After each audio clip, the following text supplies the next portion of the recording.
Shalom semuanya, apa kabar? Gimana? Luar biasa. Wah, kalau Ko Iwannya yang paling kenceng selalu suaranya ya, luar biasanya. Yang lain masa kalah sama Ko Iwan. Shalom, gimana kabarnya hari ini? Luar biasa ya. Nah, hari ini kita akan ngelanjutin ya perenungan tema pengajaran yang kita udah lakukan selama 3 bulan ini ya. Kita belajar tentang holy in the ordinary. Ya, bagaimana kita ini melihat, mengenal, menikmati sekaligus memuliakan Tuhan di dalam kehidupan kita sehari-hari yang ordinary, saudara. Itu kata itu harus nempel di dalam hati kita ya, bahwa perjalanan kita dengan Tuhan itu enggak selalu diisi dengan hal-hal itu yang secara manusiawi itu kelihatan extraordinary, gitu ya. Tapi even hal-hal yang biasa di dalam kehidupan sehari-hari kita ya, ibu rumah tangga, kita bekerja, gitu ya, ibu rumah tangga yang ngurus anak, ya kita melayani Tuhan setiap minggu. Ya, hal-hal itu tuh menjadi hal-hal yang extraordinary ya karena kita melakukannya bersama dan untuk Tuhan. Ya, John Piper kan bilang Tuhan itu selalu melakukan 10.000 hal dalam kehidupan kita, tapi kita seringkali itu cuma ngelihat 3, saudara. Nah, itu problemnya kita ya. Jadi selama 3 bulan ini kita udah belajar banyak bagaimana kita melihat Tuhan. Di yang pertama itu kan yang pertama worship, ya melihat Tuhan di lewat ibadah kita, ya lewat doa kita, lewat ibadah-ibadah keseharian kita. Lalu yang kedua, bulan lalu kita belajar tentang work, ya bagaimana kita melihat dan mengalami menikmati Tuhan itu di dalam pekerjaan kita. Kita melihat pekerjaan kita tuh dengan lensa Injil. Nah, hari ini kita sampai ke yang terakhir. Ya, jadi senggol kanan kirinya bilang yang terakhir gitu ya.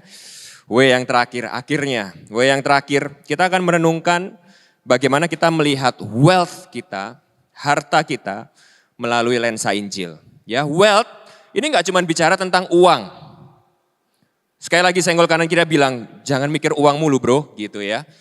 Karena harta itu bukan hanya bicara tentang uang, ya. Yang menjadi harta kita tuh bisa waktu, kesehatan, talenta, bahkan keluarga, itu juga adalah harta kita.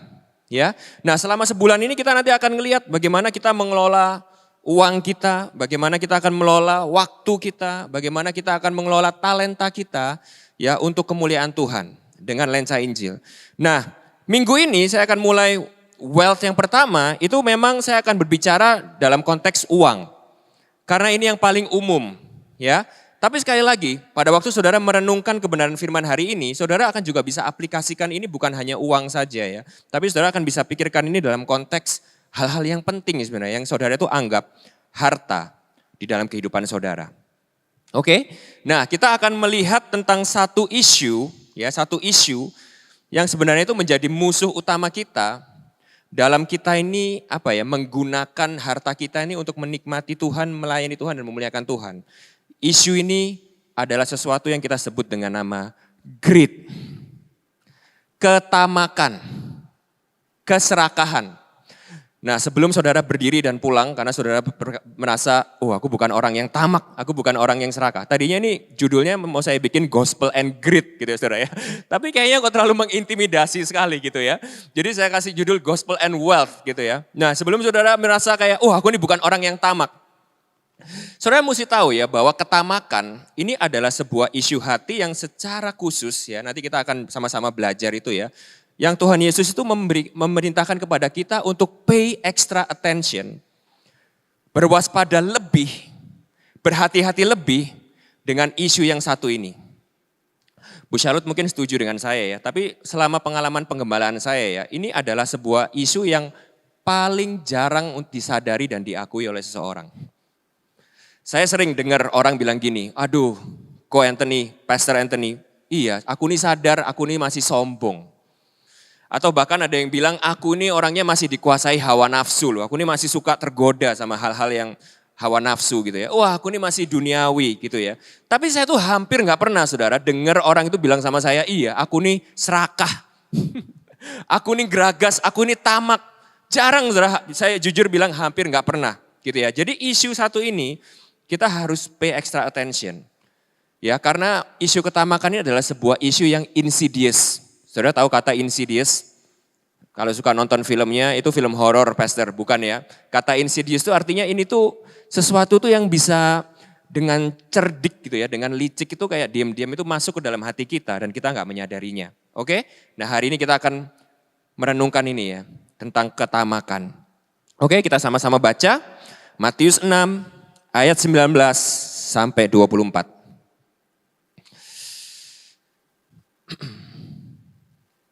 Ya, Matius 6 ayat 19 sampai 24. Saya akan bacakan yang warna kuning, saudara bisa bantu saya baca yang warna putih ya saudara ya. Hal mengumpulkan harta. Janganlah kamu mengumpulkan harta di bumi ngengat dan karat merusakannya, dan mencuri, membongkar, serta mencurinya. Ayat 20.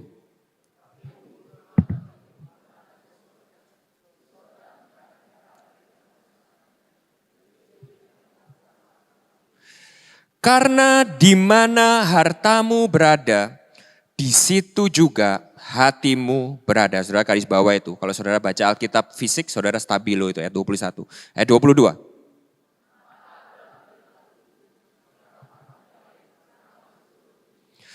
Jika matamu jahat, gelaplah seluruh tubuhmu. Jadi jika terang yang ada padamu gelap, betapa gelapnya kegelapan itu.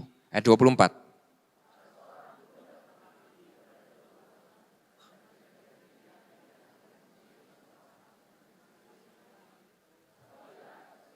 Kepada seorang dan tidak mengindahkan yang lain. Kamu tidak dapat mengabdi kepada Allah dan kepada Mammon. Nah, saya pengen saudara pay extra attention ya. Saudara sangat perhatikan kata memasihi dan membenci, kata setia dan tidak mengindahkan yang lain. Karena tidak dapat mengabdi kepada Allah dan kepada Mammon. Saudara pay attention itu. Nah, saya juga akan ajak saudara untuk melihat satu account lagi ya, yang tertulis di Lukas 12 ayat 15 sampai 21. Ya, ini adalah sebuah ajaran Yesus yang dicatat di Injil Lukas yang relate dengan apa yang akan kita renungkan di Matius 6 19 sampai 24 ini, ya. Bahkan beberapa teolog itu percaya bahwa ini sebenarnya Matius dan Lukas ini sedang menulis sebuah khotbah yang sama, namun dari dua perspektif yang berbeda. Oke? Dan ada juga yang bilang, "Oh, ini bukan khotbah yang sama ini adalah dua khotbah yang berbeda." Tapi ini tuh adalah khotbah yang sering dikhotbahkan oleh Yesus. Sehingga kita harus mencatat ini karena ini adalah topik yang penting. Oke? Nah, dua implikasi ini gak ada bedanya, sama aja. Kesimpulannya adalah kita akan merenungkan ini juga untuk memperkaya perenungan kita pada waktu kita akan merenungkan Matius 6 tadi. Karena ini sesuatu yang penting. Ya, Lukas 12, 15 sampai 21 berkata seperti ini. Saya akan bacakan buat saudara, saudara pay attention kepada saya. Orang kaya yang bodoh, garis bawahi kata bodoh. Katanya lagi kepada mereka, berjaga-jagalah dan waspadalah terhadap segala ketamakan, sebab walaupun seorang berlimpah-limpah hartanya, hidupnya tidaklah tergantung daripada kekayaannya itu. Kemudian ia mengatakan kepada mereka suatu perumpamaan, katanya, ada seorang kaya, tanahnya berlimpah-limpah hasilnya, dan ia bertanya dalam hatinya, apakah yang harus aku perbuat? Sebab aku tidak mempunyai tempat di mana aku dapat menyimpan hasil tanahku. Lalu katanya, inilah yang akan aku perbuat. Aku akan merombak lumbung-lumbungku dan aku akan mendirikan yang lebih besar dan aku akan menyimpan di dalamnya segala gandum dan barang-barangku. Ayat 19, sesudah itu aku akan berkata kepada jiwaku, jiwaku, ada padamu banyak barang tertimbun untuk bertahun-tahun lamanya. Beristirahatlah, makanlah, minumlah, dan bersenang-senanglah. Tetapi firman Allah kepadanya, hai engkau orang bodoh. Sekali lagi ya saudara, garis bawahi kata bodoh. Karena ini counter intuitif dengan pikiran dunia kita. Karena pikiran dunia kita, kaya dan bodoh itu tidak bersejajar saudara. Secara dunia kita mikir orang kaya itu bukan orang bodoh, orang kaya itu orang pintar. Benar nggak? Nggak ada orang bodoh itu jadi kaya. Benar ya saudara ya? Jadi saudara harus garis bawahi kata bodoh di sini karena ini penting sekali untuk perenungan kita hari ini. Pada malam ini juga jiwamu akan diambil daripadamu dan apa yang telah kau sediakan untuk siapakah itu nanti. Ayat 21, demikianlah jadinya dengan orang yang mengumpulkan harta bagi dirinya sendiri jikalau ia tidak kaya di hadapan Allah. Oh, jadi kita tahu sekarang definisinya bodoh di sini. Jadi orang kaya yang bodoh bagi Tuhan itu adalah orang yang kaya bagi dirinya sendiri, tapi tidak kaya di hadapan Allah. Itu yang akan jadi tema utama perenungan kita hari ini. Apakah kita kaya di hadapan manusia atau kita kaya di hadapan Allah? Oke, kita akan bahas 3 hal di sini ya. Saya bagi menjadi 3 hal. Yang pertama kita akan lihat warning for greed, ya, peringatan untuk ketamakan.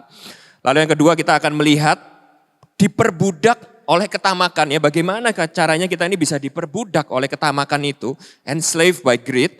Dan yang ketiga kita akan lihat kemerdekaan dari ketamakan itu seperti apa dan bagaimana caranya.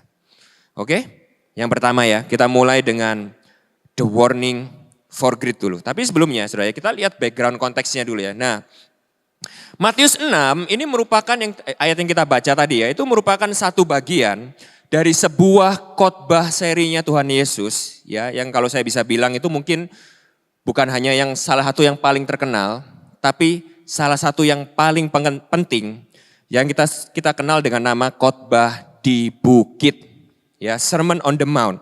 Itu kalau saudara lihat itu dari Matius 5 sampai Matius 7. Nah, kenapa ini bisa dibilang adalah khotbah yang penting, yang signifikan ya. Banyak teolog atau ahli-ahli Alkitab itu yang percaya bahwa ini itu adalah manifestonya Tuhan Yesus. Saudara tahu arti kata manifesto? Siapa di sini yang tahu arti kata manifesto? Bukan pesto ya saudara, kalau pesto itu pasta ya. Bukan juga manifestasi ya, bukan ya, beda ya saudara ya. Ini mungkin saya jelaskan kepada saudara karena habis gini mau pemilu, tahun depan mau pemilu. Nah ini kata yang sangat erat hubungannya dengan pemilu ya. Manifesto itu adalah pernyataan secara umum, secara publik yang biasa itu dilakukan oleh seorang pemimpin ya. Pada umumnya itu adalah pemimpin politik. Jadi kalau nanti kita sebentar lagi ini akan masuk musim pemilu ya saudara ya. Kalau saudara itu melihat tokoh-tokoh yang mencalonkan dirinya, itu biasanya mereka tuh kampanye, mereka ngapain saudara? Mereka mengumumkan ya kepada orang-orang, nih kalau kamu pilih aku, ini yang jadi visiku, misiku. This is my government. Ini adalah pemerintahanku. Ya, ini adalah goalku. Ini adalah program kerjaku. Nah, itu adalah manifesto. Saudara ya. Nah, ini penting. Kenapa? Karena pada waktu Yesus ini mengkhotbahkan khotbah di atas bukit, ya, pada waktu di zaman Yesus itu orang-orang itu yang melakukan sebuah deklarasi di atas bukit, itu biasanya adalah orang-orang tokoh-tokoh politik yang mereka tuh mengumumkan kepada orang-orang yang akan mengikuti dia, ini loh, kalau kamu ikut aku, this is the way of my government. This is the way of my leadership. Oke? Nah, Yesus dia datang sebagai raja. Dia melakukan manifestonya kepada orang-orang yang mengikuti dia. Dengan dia itu mengkhotbahkan apa sebenarnya yang menjadi ciri khas, value, visi, dan cara kerajaannya. Oke? Oleh sebab itu Matius 5 kalau saudara baca itu dimulai dari sabda bahagia. Yang banyak orang bilang ini adalah the value of the kingdom of God. Yang kalau kita baca, saudara, saya nggak ada waktu untuk mengkhotbahkan itu hari ini karena itu bakal satu khotbah sendiri ya. Yang kalau saudara itu perhatikan itu aneh saudara. Karena value-value-nya itu adalah value-value yang upside down. Berbanding kebalik dengan value dunia. Ya kalau saudara itu lihat biasanya kalau orang tokoh politik atau raja dunia ini kan kalau bikin value adalah berbahagialah kalian yang akan kaya, sukses, kuat. Tapi Tuhan Yesus saudara memulai manifestonya dia berkata seperti ini, berbahagialah mereka yang miskin di hadapan Allah. Berbahagialah mereka yang menangis. Berbahagialah mereka yang menderita oleh karena namaku. Berbahagialah mereka yang lembut hatinya, bukan yang kuat, bukan yang hebat. Tapi itu lain cerita di lain hari, ya saya nggak bahas itu. Lalu kemudian setelah itu Tuhan Yesus bilang kamu adalah garam dan terang dunia. Dia memulai dengan menunjukkan identitas warga kerajaannya. Yaitu kalau kamu masuk kerajaanku, kamu adalah garam dan terang dunia. Lalu setelah itu saudara, Tuhan Yesus itu memulai sesuatu yang banyak ahli teolog itu bilang sebagai perikop paling depressing di dalam Alkitab. Karena setelah itu Yesus itu memulai sebuah pengajaran yang memberikan sebuah standar moralitas itu yang sangat tinggi. Dan ajaran itu dimulai dari ayat ke-17 ini. Pada waktu Yesus berkata, Janganlah kamu menyangka bahwa aku datang untuk meniadakan hukum Taurat atau kitab para nabi. Aku datang bukan untuk meniadakannya, melainkan untuk menggenapinya. Dan kalau saudara baca ini lanjut ya, terus ya, perikop ini ditutup dengan seperti ini. Kalau kebenaranmu tidak lebih daripada ahli-ahli Taurat dan orang Farisi, engkau tidak akan masuk ke dalam kerajaan surga. Apa artinya saudara? Artinya itu adalah gini.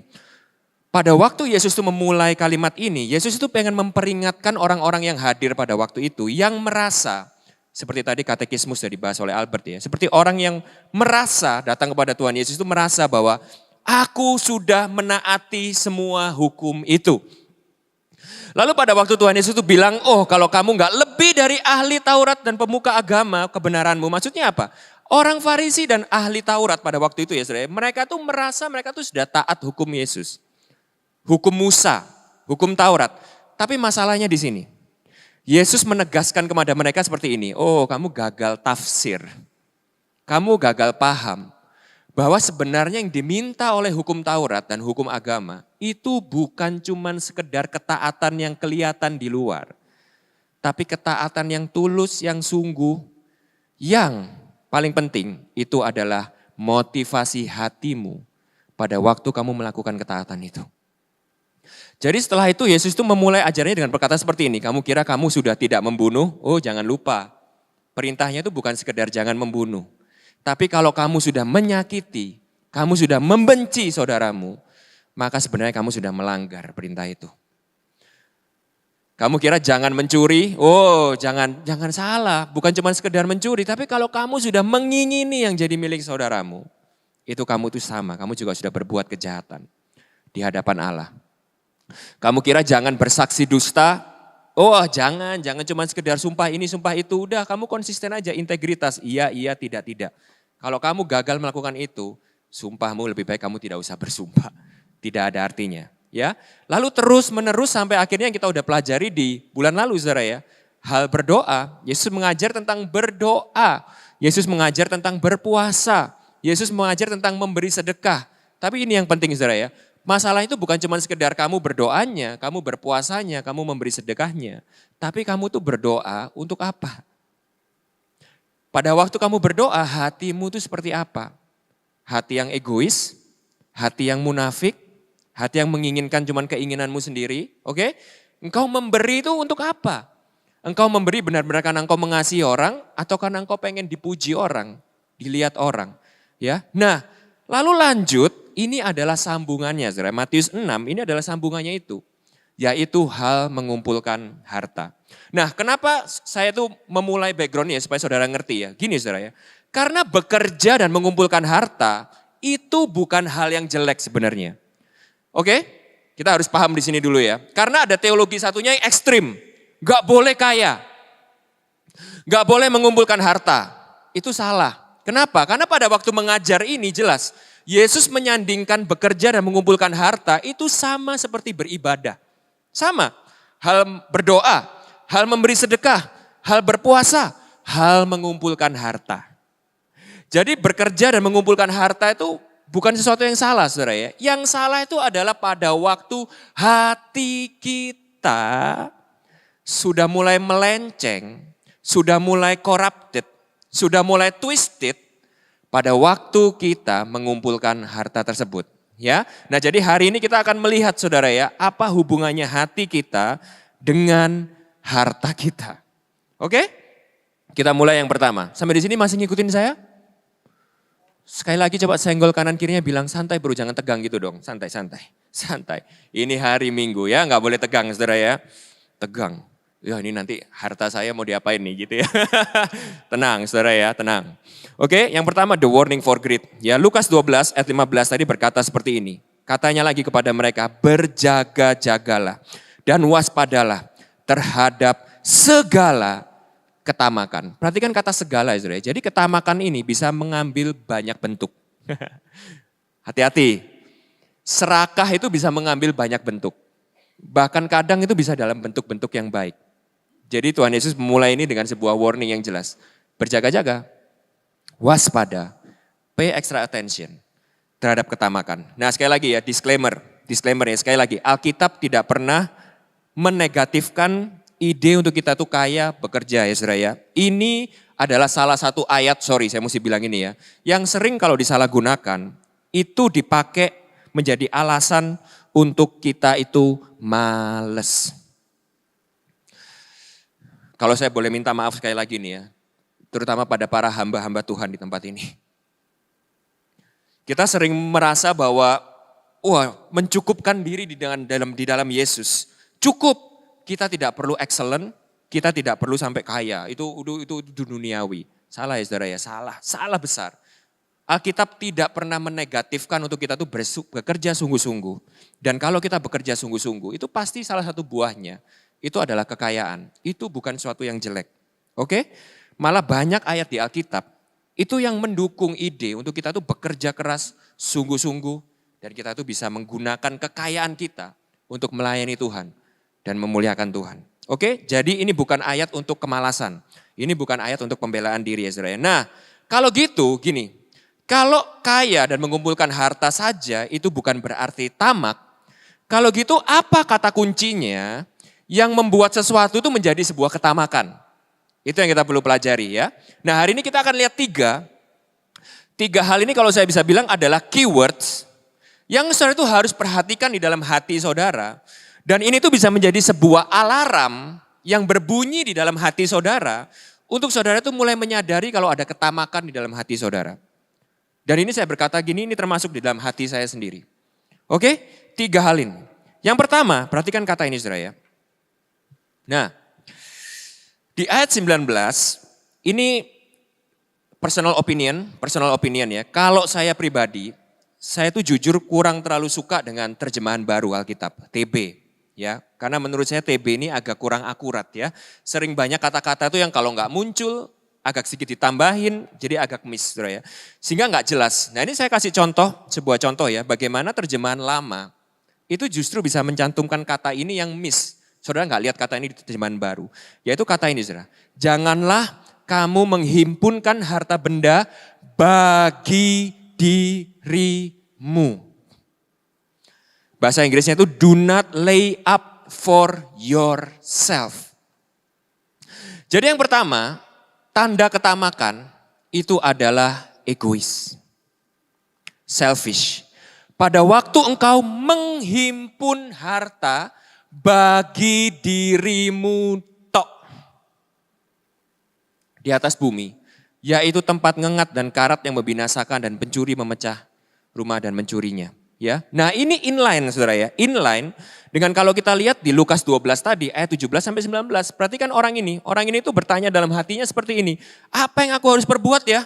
Sebab aku ini udah gak punya tempat lagi untuk nyimpen kekayaanku. Lalu katanya ini yang akan aku perbuat. Aku akan merombak lumbung-lumbungku, mendirikan yang lebih besar. Aku akan menyimpan di dalamnya segala gandum dan barang-barangku. Lalu aku bisa berkata kepada jiwaku, aman sekarang sudah tertimbun untuk bertahun-tahun lamanya. Beristirahat, makan, minum dan bersenang-senangnya. Hai jiwaku.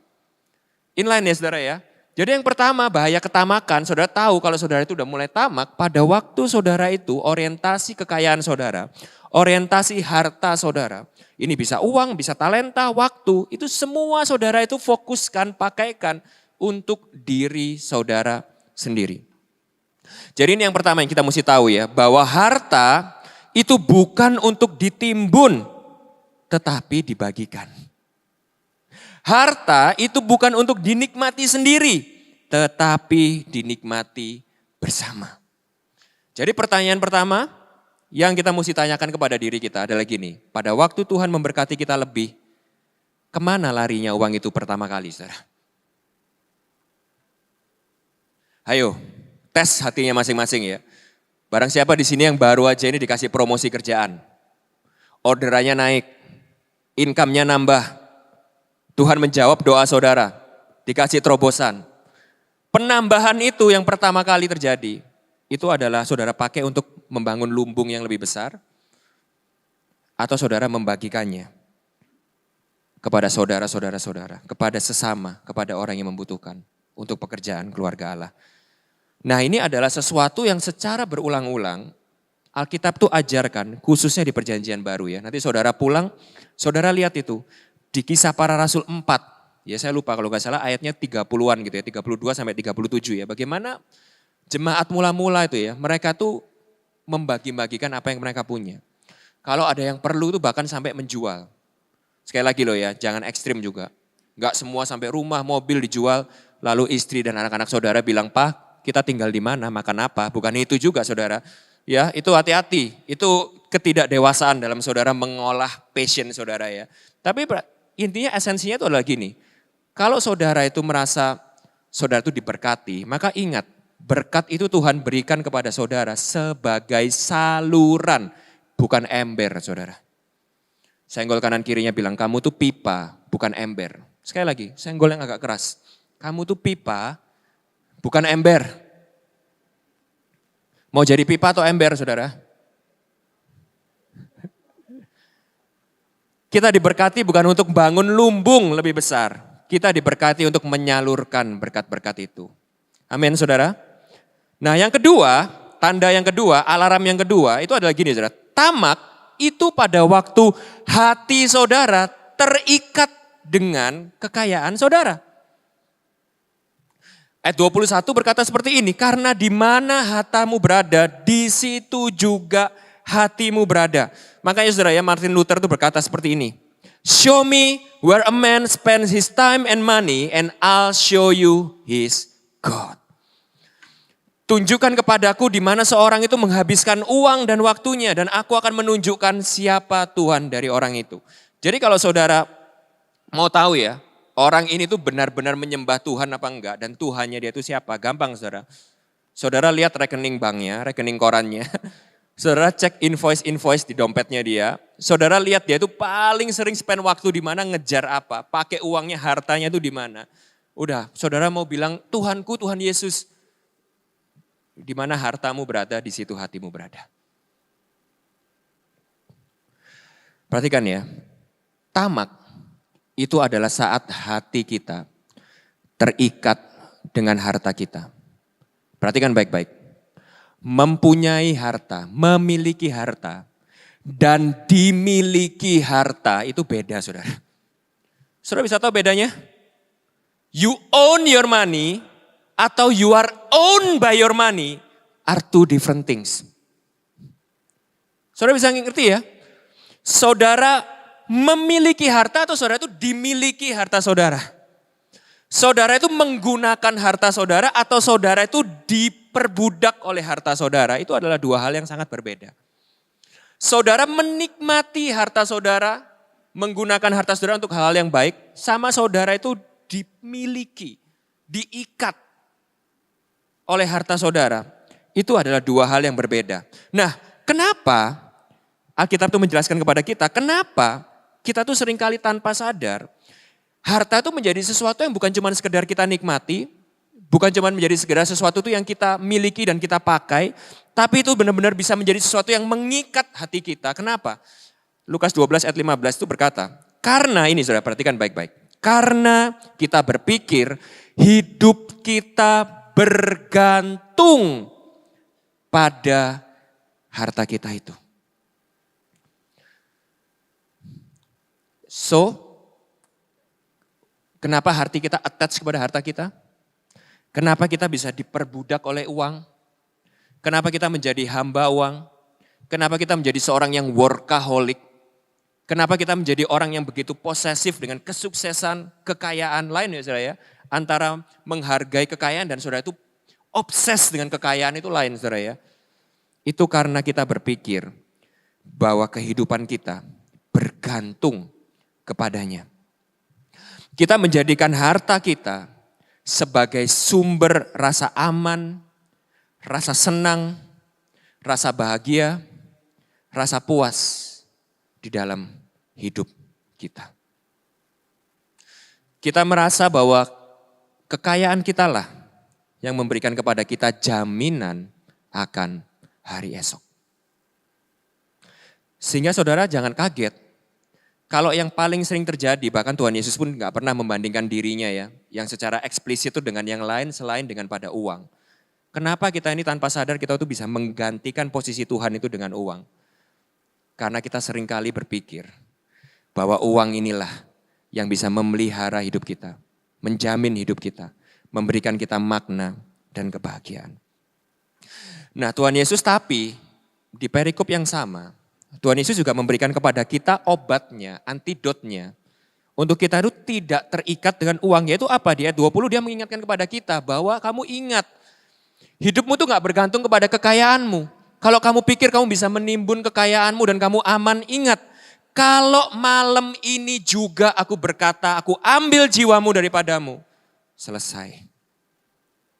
Jadi saudara bisa tahu ya, yang membuat kita ini bisa lepas daripada keterikatan uang saat kita sadar bahwa kita bukan bergantung kepada kekayaan kita, tapi kita bergantung kepada kasih karunia Tuhan semata.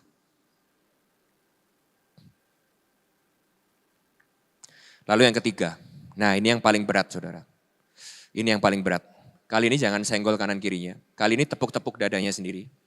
Bilang, yang ini kita harus refleks dengan dalam. Saya harus ngomong yang ketiga ini bisa potensi untuk menyinggung banyak daripada kita ya, termasuk hati saya sendiri.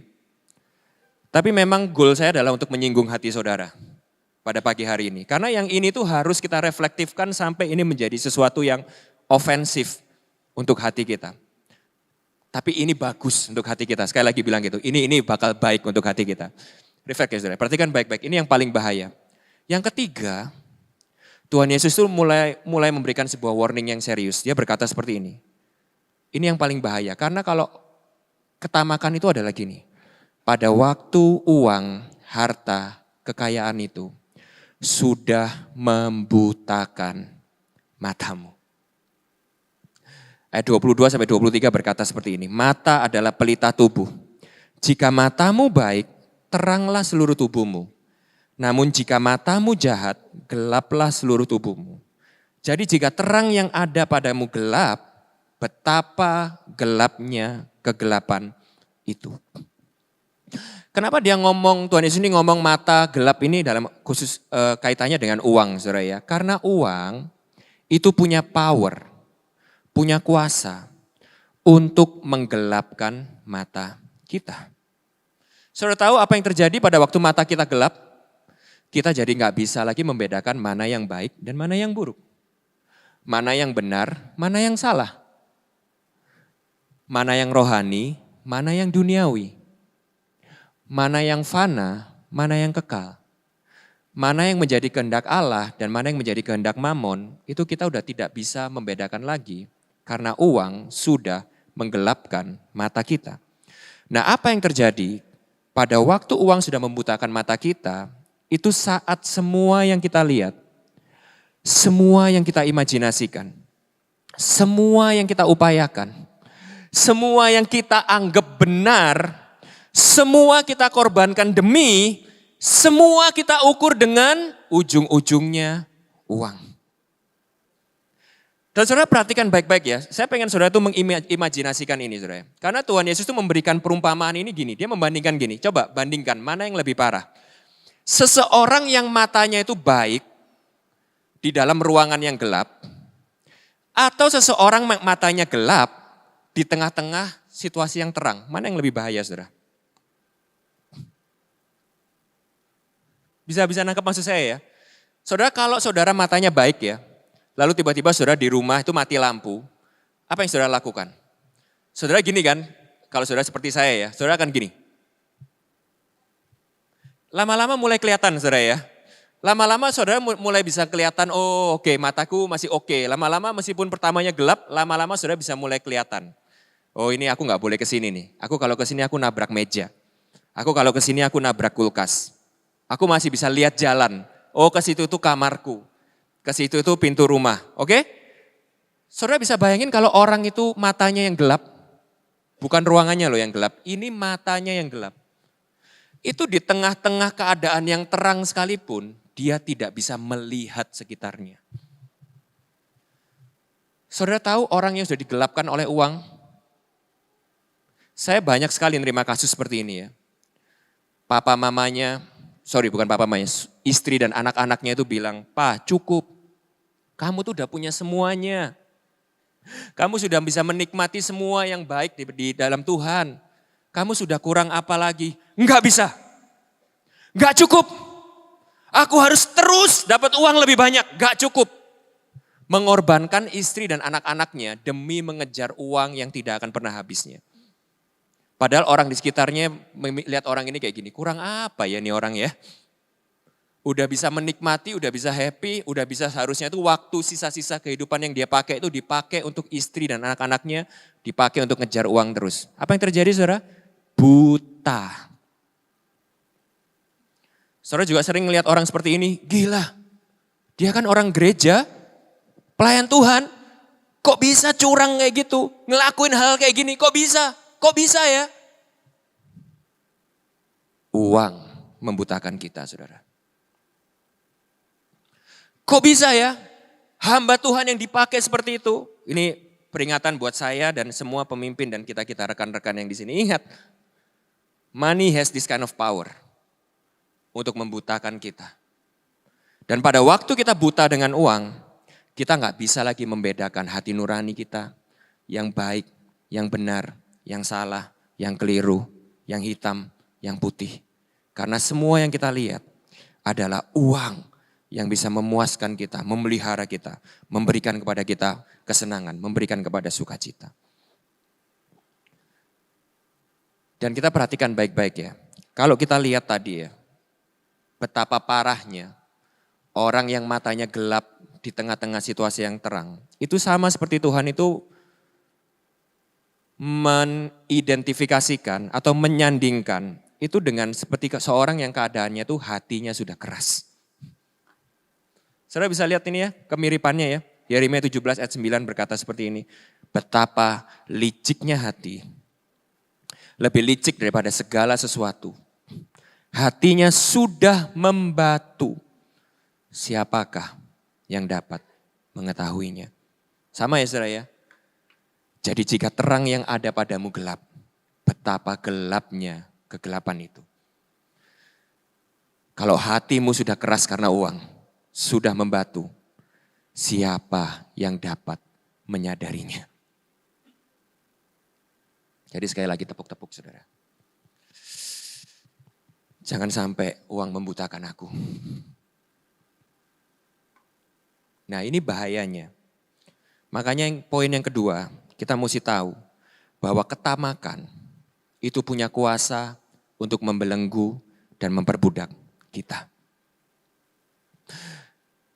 Dari segala isu idolatry, ya dari segala isu berhala, Alkitab memberikan kepada kita pay extra attention untuk yang satu ini. Karena yang satu ini yang paling insidious, yang satu ini yang bisa mengikat hatimu dan membutakan matamu. Dan kalau kamu gak sadar, kamu sudah dibelenggu dan diperbudak olehnya. Ini sebabnya banyak orang tidak sadar, mengira dirinya menyembah Tuhan, padahal dirinya sedang menyembah Mamon. Ini bukan Anthony Pribudi yang bilang saudara ya. Karena, perhatikan baik-baik, Karena Alkitab berkata seperti ini, ayat 24. Tidak ada seorang pun, lihat ya, tadi setelah yang pertama itu adalah hati-hati tamak. Lalu yang kedua, hidupmu jangan bergantung samanya, kamu jangan mengumpulkan bagi dirimu sendiri. Lalu yang kedua, Tuhan berkata, Yesus berkata, hati-hati matamu gelap, ya. Nah lalu yang ketiga langsung ayatnya berkata seperti ini. Tak seorang pun dapat mengabdi kepada dua Tuhan. Karena jika demikian ia akan membenci yang seorang dan mengasihi yang lain. Atau ia akan setia kepada seorang dan tidak mengindahkan atau menyingkirkan. Karena bahasa aslinya itu despise. Bahasa Inggrisnya itu despise. Itu bukan cuma sekedar mencuekkan ya saudara ya. Despise itu kayak kamu menyingkirkan. Contoh ya saudara, saya orangnya tuh gak suka durian. Sorry para durian lovers di tempat ini. Saya tahu banyak sekali di antara saudara yang suka durian, saya enggak. Tapi kita saudara seiman di dalam Kristus ya. Dan kita sudah sepakat dalam secondary doctrine unity nomor 1 ya. Durian ini secondary doctrine saudara ya. Nah kalau saya tuh gak suka durian, apa yang saya lakukan saudara? Kalau di meja saya ada durian, I despise durian. Yang saya lakukan adalah gini, durian bau. Bisa tahu ya? Ya, bisa tahu ya saudara ya? Wah, keluarin gitu. Aduh, gap, tolong gap nih ambilin ini bawa keluar gitu ya. Misalnya gitu ya, dari mejaku gitu. Aduh, nggak tahan nih baunya. Itu despise saudara ya. Jadi itu yang terjadi pada waktu seorang itu mengabdi kepada seorang tuan. Dia bukan hanya nggak mengacuhkan, tapi dia akan menyingkirkan tuan yang lain. Allah yang lain. Nah, kita tidak dapat mengabdi kepada Allah dan kepada Mamon. Nah, kenapa ini penting saudara ya? Kenapa ini penting? Karena gini saudara ya. Kalau saudara itu mencintai uang, tapi kita nggak sadar ini, hati kita sudah terikat, mata kita sudah dibutakan, dan kita ini tanpa sadar kita ini sebenarnya, meskipun mulut kita bilang kita ini menyembah Tuhan, mencintai Tuhan, tapi hati kita ini sebenarnya kita sedang mengabdi kepada Mamon. Ini bahayanya. Tinggal tunggu waktu. Suatu saat kita akan membenci Tuhan dan menyingkirkan Tuhan dari dalam hidup kita. Kenapa? Karena kalau kita mengabdi kepada Mamon, maka Tuhan adalah ancaman terbesar kita untuk kekayaan kita. Karena kalau kita mencintai uang, maka kita akan menggunakan Tuhan untuk mendapatkan uang itu. Makanya perhatikan baik-baik, kita mengabdi kepada yang satunya. Kita menggunakan uang kita menggunakan Tuhan untuk mendapatkan uang. Dan kita akan membenci Tuhan pada waktu kita tidak mendapatkannya. Bisa ngerti ya maksud saya ya saudara ya? Bisa ngerti ya maksud saya ya? Jadi kita akan, saya nggak pakai kata engkau karena ini berlaku buat saya juga. Kita akan mencari Tuhan untuk mendapatkan uang. Dan kita akan marah dan membenci Tuhan saat kita kehilangan uang. Nah, intermezzo sedikit. Karena ini sangat berbahaya di dalam hati kita, intermezzo sedikit ya. Kenapa di gereja ini, kalau saudara berkunjung ke tempat ini, mungkin saudara di gereja saudara punya kebijakan yang lain, kita hormati. Ya, ini secondary doctrine, tapi kita merasa ini sesuatu yang penting buat gereja kita. Kita masih percaya dengan perpuluhan. Sekali lagi, perpuluhan kan perjanjian lama.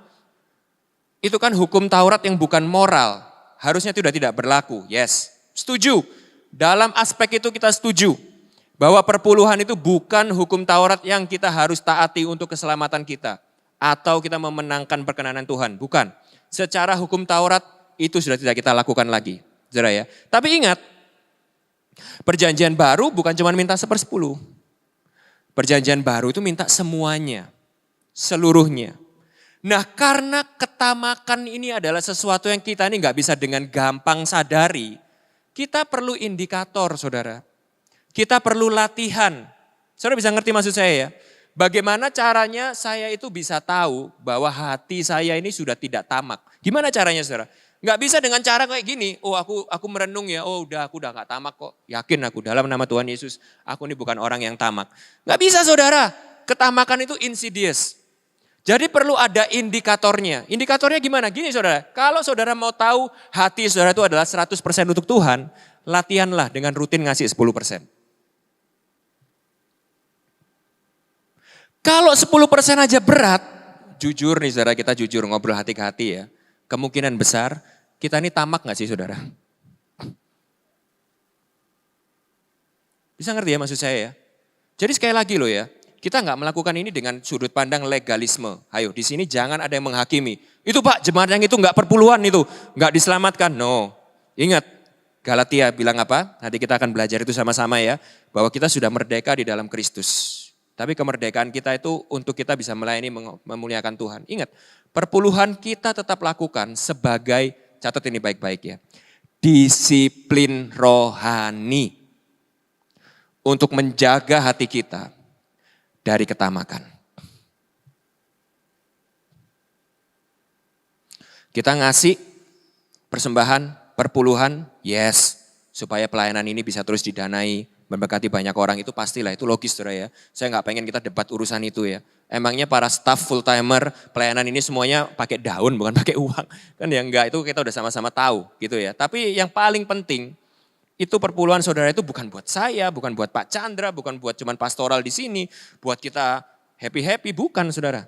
disiplin rohani untuk menjaga hati kita dari ketamakan. Karena kita tanpa sadar seringkali, tubuh kita seakan-akan menyembah Tuhan, melayani Tuhan. Tapi kita sebenarnya sedang melayani mamon. Dan kalau itu yang terjadi, saudara ya, bahaya. Karena tinggal tunggu waktu, kita akan marah sama Tuhan, kecewa sama Tuhan, dan menyingkirkan Tuhan dalam kehidupan kita. Kenapa? Karena Tuhan menjadi ancaman bagi harta saudara. Nah, kita akan lihat itu nanti di ujung akhir khotbah saya ya. Saya minta waktu 10 menitan lagi. Nah, ini yang kita juga harus tahu saudara ya. Kenapa kita harus berhati-hati dengan belenggu mamon ini, dengan belenggu uang ini saudara. Kamu mesti tahu ini adalah sebuah pola, pattern yang sering diulang-ulang dalam Alkitab. Ya, ini saya nggak akan bosan-bosan ya saudara. Pada waktu kita ini melayani berhala, pada waktu hati kita ini terpaut dengan sebuah berhala, dua karakter ini, dua pola ini akan menjadi sebuah pola dalam kehidupan kita. Ya, jadi kita mesti perhatikan ini. Yang pertama itu adalah meaningless, sia-sia. Saudara akan merasa hidup saudara itu nggak pernah ada habisnya, nggak pernah ada ujungnya, nggak pernah cukup, nggak pernah puas. Saudara itu akan terus menerus kayak saudara itu haus, tapi saudara itu minum nggak pernah, hausnya itu nggak pernah hilang. Saudara bisa ngerti ya maksudnya. Dan itu yang terjadi pada waktu saudara itu kaya, tapi saudara itu miskin. Nah ini nanti kita akan bahas saudara. Kaya tapi miskin. Ngerti ya? Saudara itu kaya tapi jiwa saudara itu miskin. Ya itu nanti kita akan bahas itu. Karena sebenarnya problem kita itu bukan kita ini kaya secara duniawi. Problem sebenarnya kita ini adalah spiritual poverty. Kemiskinan rohani. Yang sebenarnya kita cari itu adalah kita ini kaya di hadapan Allah. Tapi kita itu berusaha ngisinya itu dengan kekayaan jasmani. Sudah bisa ngerti ya? Kita nggak akan bisa puas. Makanya di bumi ngengat dan karat itu merusaknya. Dan pencuri membongkar dan mencurinya. Tuhan pakai analogi itu untuk memberitahu kepada kita, hey, seberapa banyak harta yang kita kumpulkan di dalam dunia ini hilang, habis, rusak, gak pernah kamu bisa cukup. Dan hidup saudara itu akan menjadi sebuah kehidupan yang meaningless. Gak percaya? Enggak, aku gak percaya. Aku mau coba dulu karena aku belum mengalami jadi orang kaya. Ya, kalau saudara mau mencoba boleh. Tapi kalau saya belajar dari yang sudah mengalami ya saudara ya. Yaitu Salomo. Salomo itu kurang apa saudara? Sudah punya semua emas, perak, semua yang kita itu mau miliki sekarang. Istrinya 300, selirnya 700 kalau nggak salah ya, udah sampai nggak bisa ngitung, tuh lupa kali namanya siapa gitu ya saudara ya. Punya semua hal di bumi dan dia minta hikmat dari Tuhan. Ingat ya, Salomo minta apa dari Tuhan? Minta hikmat, dan hikmat yang Tuhan kasih itu membuat dia menyimpulkan apa saudara? Semua yang aku punya sia-sia. Lalu yang kedua, ini sekaligus promosi, di Gibeon lagi khotbah seri di pengkhotbah gitu ya. Jadi kalau saudara tertarik dengan ceritanya Salomo tadi, saudara lihat di YouTube mereka. Ya. Lalu yang kedua, kehidupan kita akan dikuasai sama ketakutan dan kekhawatiran, anxiety. Ini saudara nggak bisa pungkiri ya saudara. Kalau saudara itu, pengharapan saudara itu ada di dalam harta saudara. Saudara itu diperbudak oleh harta saudara. Maka kehidupan saudara itu yang pertama akan terasa sia-sia, nggak pernah cukup, nggak pernah puas. Yang kedua itu saudara akan selalu takut dan khawatir. Makanya di ayat berikutnya, ayat 25 Tuhan berkata, karena itu aku berkata kepadamu jangan khawatir akan hidupmu. Karena itu, karena apa? Karena engkau mengabdi kepada mamon. Mamon yang gak bisa menolong engkau. Kita udah belajar nih di work ya. Bahwa pekerjaan kita itu bukan yang memelihara kita loh. Bukan pekerjaan kita yang ngasih makan kita. Yang ngasih makan kita, yang memelihara kita adalah Tuhan. Jadi kita kerja untuk panggilan kita. Bukan untuk hidup kita ini aman, nyaman, bukan. Karena yang ngasih uang bukan bosmu, bukan perusahaanmu, bukan pekerjaanmu.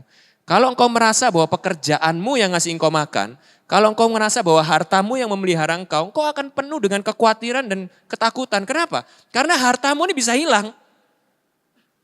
Harta kita ini bisa hilang saudara. Gak perlu COVID lagi kan untuk membuktikan itu. Harta kita itu begitu rapuh, berhala itu begitu lemah. Gak bisa menyelamatkan kita dan menolong kita. Jadi sebenarnya kita tuh tahu. Pada waktu kita menyembah berhala, kita ini tahu. Kita ini sedang menyembah seorang Allah yang lemah. Gak bisa menolong kita. Makanya kita dipenuhi dengan ketakutan dan kekhawatiran. Oleh sebab itu, kita perlu bebas dari ketamakan. Katakan bebas. Bebas dari ketamakan. Merdeka dari tamak. Nah kata kuncinya saudara ya. Saya tutup dengan ini. Kata kuncinya adalah gini, demikianlah jadinya dengan orang yang mengumpulkan harta bagi dirinya sendiri, jikalau ia tidak kaya di hadapan Allah. Jadi kata kunci kemerdekaan kita dalam ketamakan, itu adalah saat kita menyadari bahwa bukan kekayaan dunia ini yang menjadi jawabannya, tapi adalah saat kita kaya di hadapan Allah. Nah, apa ini maksudnya kaya di hadapan Allah? Ya, jadi kita mesti tahu yang pertama ya, bahwa problem kita ini ternyata bukan problem jasmani, bukan problem fisikal. Ternyata yang jadi kegundahan dan kegelisahan kita ini ternyata selama ini adalah problem rohani, kemiskinan rohani. Kemiskinan rohani yang kita berusaha isi dengan kekayaan jasmani. Saudara bisa ngerti ini ya? Ini problem kita saudara. Loh buktinya apa? Buktinya ini saudara, kalau saudara baca di Alkitab, murid mula-mula, jemaat mula-mula ya, di kisah para rasul, mereka itu adalah orang-orang yang teraniaya, tersiksa, penuh dengan kekurangan. Tapi di saat yang sama, mereka itu adalah orang-orang yang paling bahagia di dunia ini. Saya bisa ngerti ya, ini sebuah kontradiksi dengan keadaannya Salomo. Salomo itu orang paling kaya, punya semuanya, tapi dia tuh orang paling menderita, paling hampa, paling sia-sia. Lalu di perjanjian baru ada gambaran sekelompok orang yang merasa mereka tuh kaya rohani. Kemiskinan jasmani itu sama mereka tuh kayak gak ada artinya. Mereka hidup tersiksa, tertindas, kurang dalam banyak hal, tapi mereka ini justru jadi orang yang paling bahagia di dunia ini. Nah kalau gitu yang ini yang mesti kita cari kan, bukan yang ini saudara ya. Nah kita harus belajar, jadi yang ini tuh apa nih senjatanya nih, rahasianya nih untuk bisa kaya rohani. Ya, karena ini prinsip Nas, kita mesti tahu ini saudara ya, ini prinsip. Intermezzo dikit, ini prinsip. Karena ini sebuah prinsip kerajaan, kingdom principle. Semakin kita mencintai harta kita, semakin kita nggak bisa menikmatinya. Kita harus tahu itu dulu, ini prinsip dulu saudara ya. Barang siapa mencintai nyawanya akan kehilangan nyawanya. Tapi barang siapa tidak mencintai nyawanya di dunia ini, ia akan memeliharanya untuk hidup yang kekal. Ini prinsip. Jadi untuk kita bisa benar-benar menikmati kekayaan kita dengan sehat, itu kita nggak bisa mencintainya terlalu besar. Nah untuk saudara itu tidak mencintainya terlalu besar, saudara itu harus terpesona dengan sebuah kekayaan yang lain. Yaitu kekayaan rohani. Oke? Nah saya akan tutup dengan dua cerita saudara di Alkitab. Tebak berhadiah. Kalau bisa jawab, dapat hadiah bukunya Bu Charlotte deh. Dari saya pribadi. Nanti setelah kebaktian ketemu saya ya. Siapa yang bisa jawab? Ini cerita tentang siapa dan siapa saudara ya. Dalam 3 detik, angkat tangan. 1, 2, oh ibu yang di sana dulu. Ibu, sorry, bapak, ibu di sana. Gak kelihatan saya, maaf. Yang pakai masker? Ya. Siapa? Sakeus. Sakeusnya benar Bu, yang satunya? Siapa? Siapa? Tuhan Yesus dan? Ya Sakeus. Yang sebelah kiri? Ada 2 nih ceritanya ya, berdampingan, paragrafnya berbandingan di Alkitab. Yang pertama gampang lah ya Sakeus ya, karena nggak ada lagi yang manjat pohon di Alkitab ya. Ya. Ada yang angkat tangan ya? Saya nggak kelihatan. Tadi ada bapak di sini yang angkat tangan tadi. Sakeus saja. Ini 2 cerita nih ya Pak ya. Yang di situ ada cerita, yang di sini cerita. Oke, clue. Oke, Timo ya, Timo. Seorang, yes, betul. Oke, Timo nanti habis kebaktian ketemu saya dapat bukunya Bu Charlotte. Belum beli kan kemarin? Oke, mau tanda tangannya juga nggak? Boleh, oke. Bu Charlotte nitip ya, nanti minta tanda tangannya ya. Oke, nah. Saya ajak saudara untuk kita tutup sama-sama dengan merenungkan 2 cerita ini ya. Ini 2 cerita, satu tuh di penghujung Lukas 18, satunya itu di awal Lukas 19. Ini berdampingan saudara ya, sengaja. Penulis Injil Lukas, itu mendampingkan 2 cerita yang kontras ini. Ya. Di cerita yang pertama, pemuda yang kaya, itu ceritanya berbunyi seperti ini. Ada seorang pemimpin bertanya kepada Yesus, katanya, pemuda yang kaya, Guru yang baik, apa yang harus aku perbuat untuk memperoleh hidup yang kekal? Jawab Yesus, mengapa kau katakan aku ini baik? Tak seorang pun yang baik selain daripada Allah saja. Ayat 20, engkau tentu mengetahui segala perintah Allah. Jangan berzinah, jangan membunuh, jangan mencuri, jangan mengucapkan saksi dusta. Hormatilah ayah dan ibumu. Kata orang itu, semuanya telah kuturuti sejak masa mudaku. Mendengar itu Yesus berkata kepadanya, masih tinggal 1 hal lagi yang harus kau lakukan. Juallah segala yang kau miliki dan bagi-bagikanlah itu kepada orang miskin, maka engkau akan beroleh harta di surga. Kemudian datanglah mari dan ikutlah aku. Nah ayat 23 perhatikan baik-baik. Ketika orang itu mendengar perkataan itu, ia menjadi amat sedih sebab ia sangat kaya. Perhatikan baik-baik ya. 10 perintah Allah ada berapa saudara?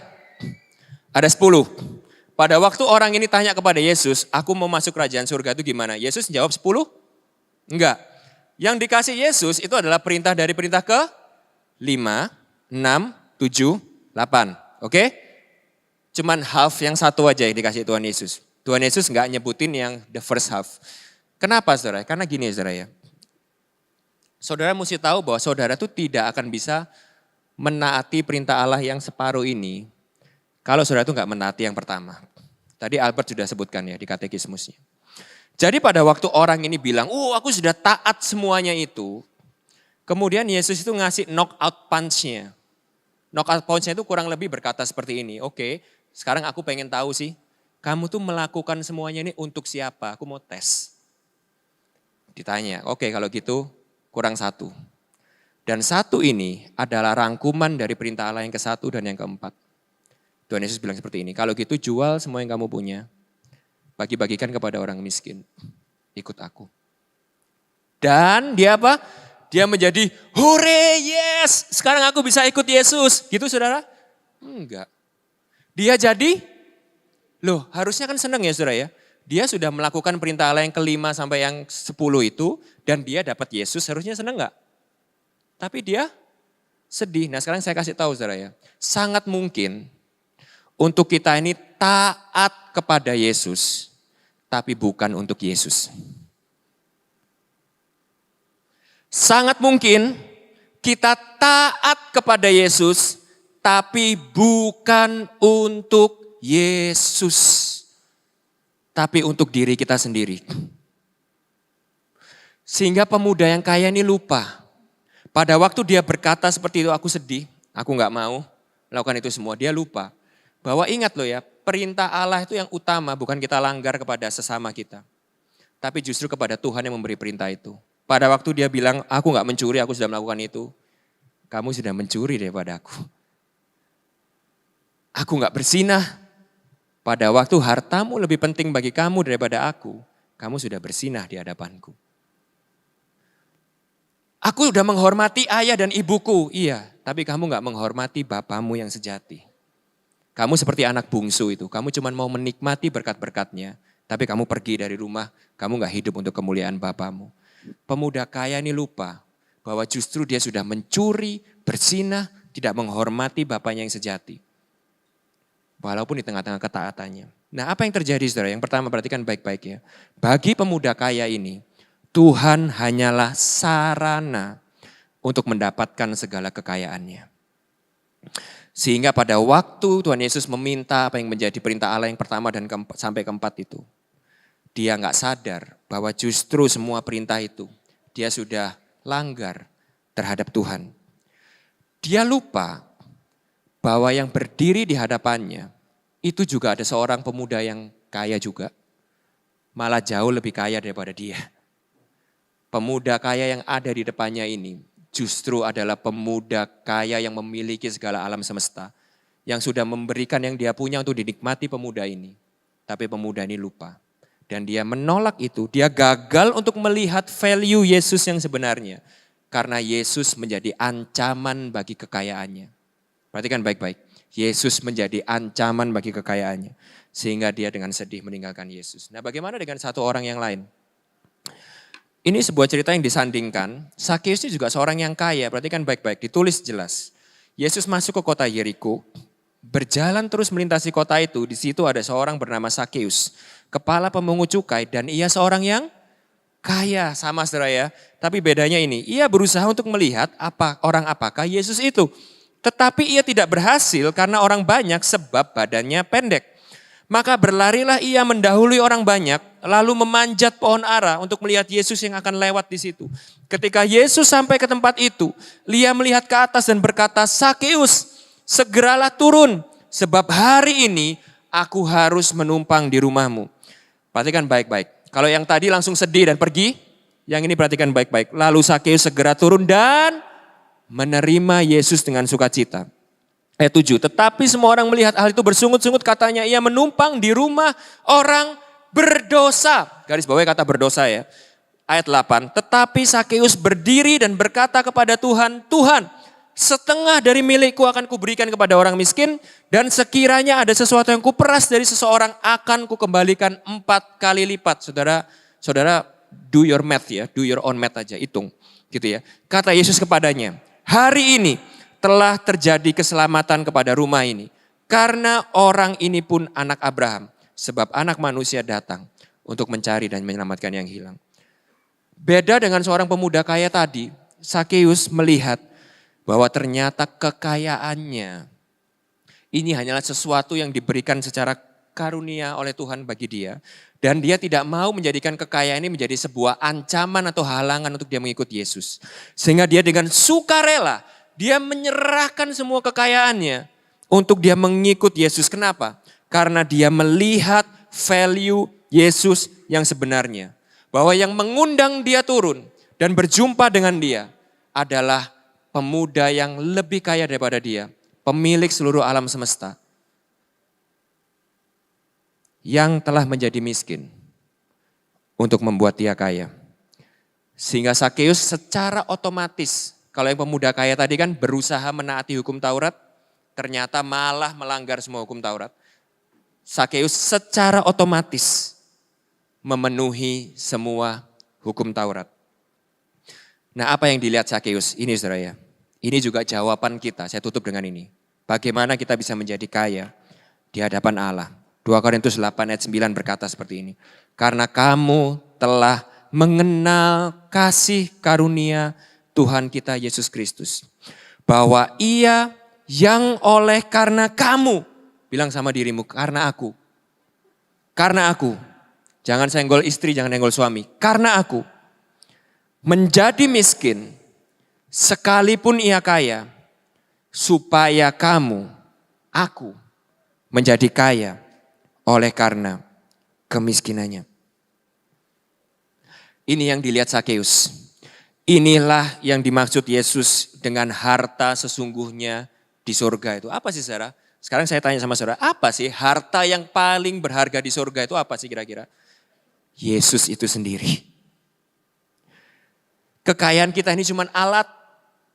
Alat untuk kita itu bisa mengenal Yesus, menikmati Yesus, dan melayani Yesus. Melihat dengan lensa Injil, kita sadar saudara ya, bahwa kita ini adalah orang-orang yang bangkrut rohani, miskin rohani, yang tadinya itu seharusnya kita nggak layak untuk menikmati semua kebaikan ini. Tapi Yesus yang kaya itu menjadi miskin bagi kita. Untuk kita ini bukan cuma sekedar kaya secara jasmani, tapi kaya di hadapan Allah. Pada waktu kita menyadari itu saudara ya, kita nggak akan mungkin menukar Yesus dengan kekayaan-kekayaan yang fana. Gak mungkin saudara. Kalau kita menyadari Injil ini, bahwa yang memanggil kita, bahwa yang menjadi Tuhan kita, bahwa yang kita layani, itu adalah Tuhan semesta alam yang sudah menjadi miskin, menyerahkan dirinya, tidak menganggap kesetaraannya dengan Allah itu sebagai sesuatu yang milik yang harus dipertahankan, melainkan mengosongkan dirinya, menjadi rupa seorang hamba, mati bagi kita. Itu adalah Tuhan yang sedang kita layani. Tidak mungkin kita menukar Tuhan itu dengan harta-harta yang sifatnya itu fana dan tidak berharga. Itu seperti kita menukar berlian dengan kotoran babi. Jadi ini kesimpulannya saudara ya. Saya tutup dengan ini kesimpulannya. Yang pertama, tidak ada gunanya kita menjadi orang terkaya di dunia kalau kita miskin di hadapan Allah. Yang kedua, masalah utama kita adalah kemiskinan rohani, bukan jasmani atau material.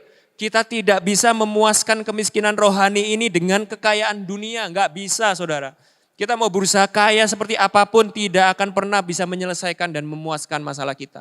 Karena sebenarnya yang kita cari itu adalah kita dipulihkan bersama-sama dengan Allah. Kita dibenarkan di hadapan Allah, kita menjadi kaya di hadapan Allah.